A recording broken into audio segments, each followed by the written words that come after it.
10 minute কোনো ভিক্ষুকের কাছে গিয়ে বসেন, আপনার মনে হবে জীবন অনেক কষ্টের।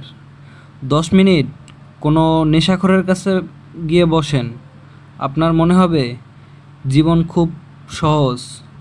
10 মিনিট কোনো সাধু সন্ন্যাসীর কাছে গিয়ে বসেন, আপনার মনে হবে সব কিছু দান করে দিয়ে সন্ন্যাসী হয়ে যায়। 10 মিনিট কোনো রাজনীতিবিদদের কাছে গিয়ে বসেন, আপনার মনে হবে সব লেখাপড়া ফাও। 10 মিনিট আপনি কোনো ব্যাপারীর কাছে গিয়ে বসেন, আপনার মনে হবে আপনার ইনকাম কিছুই না। 10 মিনিট কোনো কৃষক বা শ্রমিকের কাছে গিয়ে বসেন, আপনার মনে হবে কঠিন পরিশ্রম আপনি করেন না। 10 মিনিট কবরের কাছে গিয়ে দেখেন, আপনার মনে হবে জীবনে সব কিছুই মিথ্যে মায়া।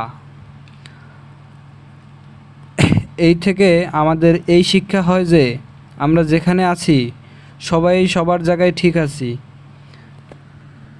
সঠিক সময়ের অপেক্ষা করেন, আপনি যা পেতে চান সঠিক সময় হলেই আপনি তা পেয়ে যাবেন।